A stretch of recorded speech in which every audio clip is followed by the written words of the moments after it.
আমি যদি নির্বাচিত হই আমার মেয়েরা যেন মাস্টার্সের রেজাল্ট পর্যন্ত হলে থাকতে পারে, আমি সেই বিষয়ে কাজ করব ইনশাআল্লাহ। আমি সবসময় দেশের প্রয়োজনে বা আমার দেশের শিক্ষার্থীদের প্রয়োজনে কাজ করে এসেছি। তো দেখা গেছে যে আমার তখন অনেক সীমাবদ্ধতা ছিল, যে কাজগুলো আমি চাইলেও করতে পারতাম না।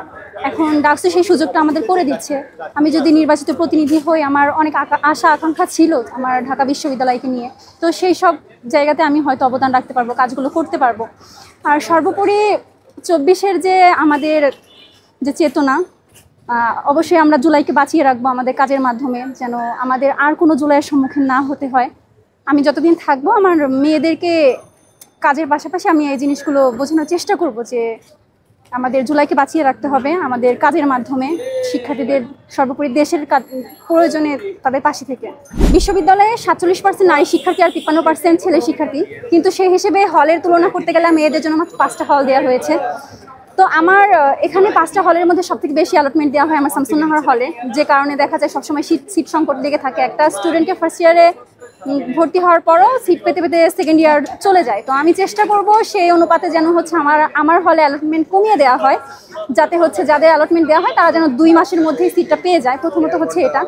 দ্বিতীয়ত অনেক ব্যাপারেই হচ্ছে আমার হলে ছেলেদের তুলনায় হচ্ছে যেগুলো বৈষম্য সবসময় চলে আসতেছে, সেই বৈষম্যগুলো নিরসন করা। যেমন আমাদের হলে হচ্ছে মাস্টার্সের পরীক্ষা হওয়ার 15 দিনের মধ্যে আমাদের হল ছাড়তে হয়, কিন্তু শুধুমাত্র শামসুন্নাহার হল বাদে ঢাকা ইউনিভার্সিটির 17টা হলে মাস্টার্সের রেজাল্ট পর্যন্ত শিক্ষার্থীরা থাকতে পারে। এই সুযোগটা আমার হলে নাই। তো আমার প্রথম ইশতেহারই হচ্ছে এটা, আমি যদি নির্বাচিত হই আমার মেয়েরা যেন মাস্টার্সের রেজাল্ট পর্যন্ত হলে থাকতে পারে, আমি সেই বিষয়ে কাজ করবো ইনশাআল্লাহ। একটা জিনিস দেখা যাচ্ছে যে এখন ডাকসুকে কেন্দ্র করে অনেকে অনেক অঙ্গীকার দিচ্ছে যে আমি এই কাজটা করব, ওই কাজটা করব, কিন্তু আমরা খুঁজে দেখলে মানে পিছনে তাকালে দেখতে পারবো যে 5 মাস আগে বা 6 মাস আগে যখন ডাকসুর কোনো কথাবার্তাও ছিল না, তখন তাদের ওরকম কোনো কাজ করার ইচ্ছা বা কোনো কিছু ছিল না। তারা এখন যা করছে বা প্রতিশ্রুতি দিচ্ছে, এগুলো মূলত হচ্ছে ডাকসুকে কেন্দ্র করে যে তারা নির্বাচিত হতে পারবে। তো সেই জায়গা থেকে দেখা যায় আমি ক্যাম্পাসে এসেছি 2019 সালে। 19 সাল থেকে আমি প্রতিটা আন্দোলন হোক, অন্যায়ের বিরুদ্ধে প্রতিবাদ হোক, শিক্ষার্থীদের কাজে হোক, আমি সবসময় পাশে ছিলাম।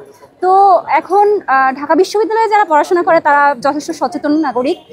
তাদেরকে হচ্ছে এরকম অঙ্গীকার দিয়ে শুধুমাত্র মানানো যায় না। তো তারা অবশ্যই ভোট দেওয়ার আগে এই জিনিসগুলো দেখবে যে পূর্বে তারা কোন প্রতিনিধি তাদের জন্য কাজ করেছে। তো আমার যেহেতু এই জায়গাটাতে অন্যদের চাইতে একটু বেশি সুযোগ আছে, যে আমি আগে থেকেই শিক্ষার্থীদের জন্য কাজ করেছি, তাই আমি মনে করি যে হচ্ছে শিক্ষার্থীরা এখানে আমাকে একটু হয়তো প্রায়োরিটি দিবে।